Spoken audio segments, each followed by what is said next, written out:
Welcome back to the Vermihut Worm Tower. I am filming at a different angle because I am at my outdoor potting bench. I have a back injury that kind of makes it a little bit harder for me to sit down in the location that my worm bin usually resides, so I have it elevated up higher on my outdoor potting bench. And so we're gonna go ahead and take a look at everything that the worms in my Vermihut worm bin were eating last time, see what's kind of left of it, and give them another feeding. It has been 9 days since the last feeding. The angle is a little bit different. Previously, the camera angle was facing this direction, and so we're a little bit opposite. I do appear to have a worm just kind of in the lid area of the worm bin, and that is totally fine, but I do kind of want to just encourage that guy to get back down in there. There might be a few more up there, but and there's something sprouting here, so I'm just going to remove that. And so along here is where they were fed before, and so it's kind of a vertical viewpoint for you right now. And over here was where that tea bag was last time, so I can kind of see it peeking out here. The tea bag itself was listed as being a kind of like a food grade plant-based plastic, so it's compostable, but that just means that it's compostable in like a commercial hot composting facility, so the worms might not really care about it. So let's go ahead. We've got one of those little roly-poly type bugs in here. Oh, there's a couple worms in there. Let me just pull out this guy. Doesn't seem to be getting any sort of action, although all the like organic material inside seems to be kind of molding, so I might see if I can break that up before I put it back in there. Ooh, there we go. So this is where the bananas were, and there are a lot of worms just hanging out right there under those bananas. I don't know if you can see that.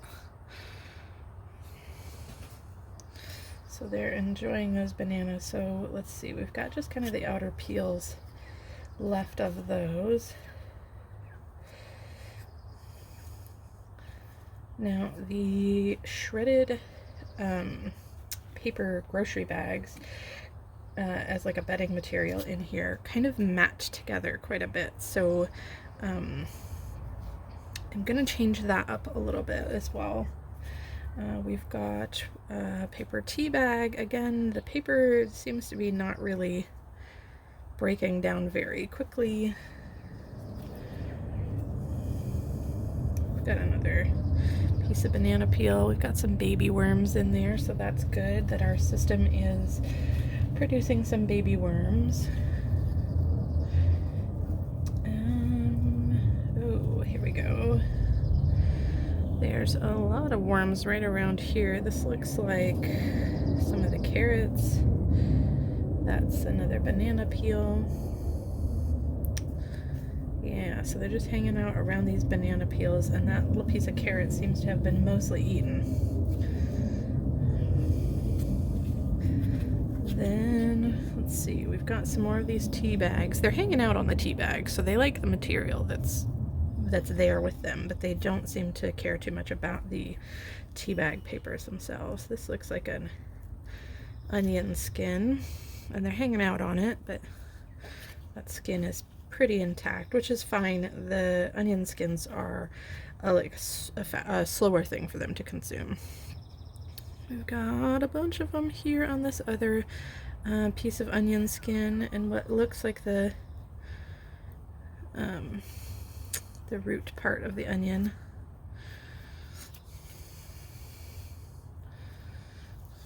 yeah, it looks like all we really have left is onion skins. What do we have here? This looks like a little piece of bell pepper. And, oh, actually, that might be a piece of apple. I know we put a bunch of apples in here. There's a giant worm hanging out over here on the side. You might not be a red wiggler. You look way too big. But yeah, that looks like that's everything. So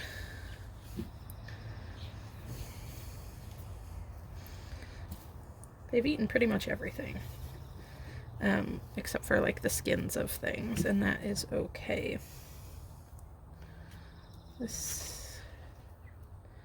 That looks like that same little piece of onion. Okay, so I'm gonna go ahead and give them another feeding here. I'm gonna just kind of make a large hole in the middle, I guess. And I am gonna just put those skins and things back down here. That looks like that apple core.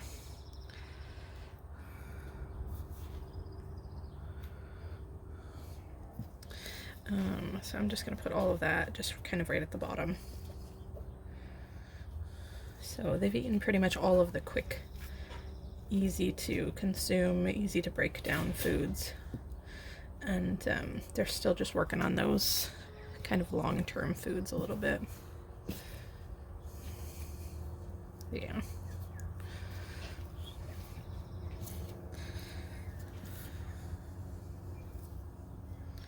Okay.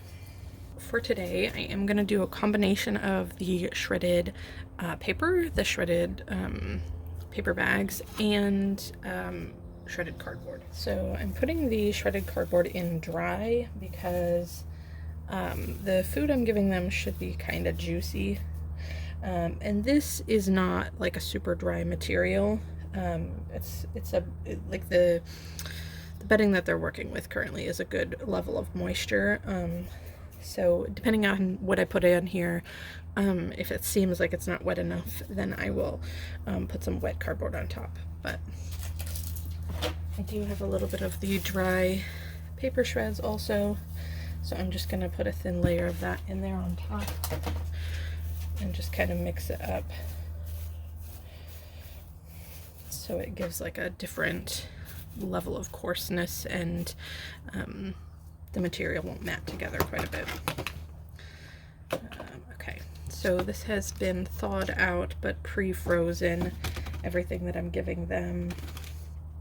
I am going to put in some more tea bags that were from just the other day. Ultimately, I might end up having to remove the paper parts of these tea bags from the system, but for now I'm giving them to them so that they can kind of work on all of the organic material inside. And then we got strawberries from Costco, and I'm not really a fan of them. So they kind of rotted before we could get to most of them, so that was a big disappointment. I think the worms will appreciate that though. But I will probably not buy strawberries at Costco again. So about half of them ended up being like really kind of rotten before we were able to get to them, which was a disappointment. Anyway, so I'm gonna give them a bunch of these strawberries because they'll eat those pretty quickly. And then in here I also have a broccoli stalk piece, a part of a cucumber, and I know they're still working on parts of the banana peels that I gave them before, but I'm going to give them some more banana peels. There's another tea bag stuck to that one. Let's see. We had our early radish harvest, and this one had been munched on, so We're going to give them that whole thing. We have a pear core, which will probably go relatively slowly like the apple one. We've got some spinach greens in here, and actually, no, these aren't spinach, these are radish tops. We've got a cherry tomato, let me burst that open. And then I've got a bunch of potato peels. This might be too much food, so I'm gonna have to put some of these back in the freezer, but we'll give them a bunch of potato peels over here. And I'm gonna go ahead and sprinkle on some eggshell grit. We go through quite a bit of eggs. We have backyard hens here, and so we just have a lot of eggs all the time. And so I'm sure if you don't have as many eggs that you're going through, you might not feed your eggshells to your worms every time, but we just have a lot. So that was actually extremely wet food going in there, so I'm gonna put some more dry in here on top and just make sure everything is really covered, so that we don't have any issues with flies in this system. So far I have not had any issues with flies, and the lid for this system is really good at preventing flies from being able to get in and smell everything, but I still would like to just kind of prevent any shenanigans with the flies. And I'm just gonna put in a little bit more cardboard on the edges where the condensation kind of comes down from the lid. Okay. There we go.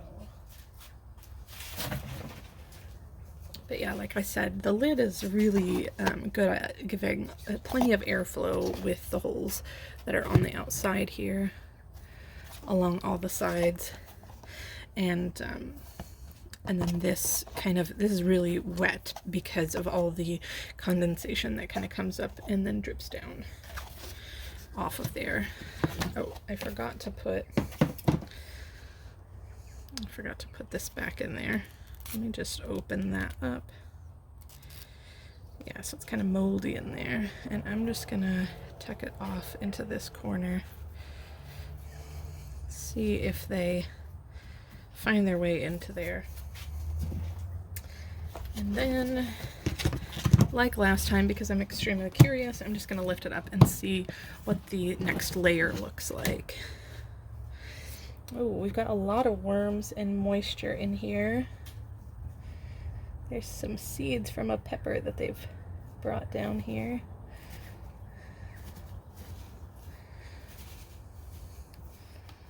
Okay, I'm just gonna really quickly fluff this layer up a little bit.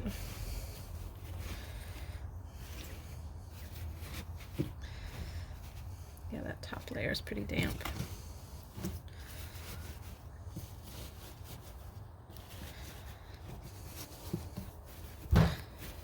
Yeah.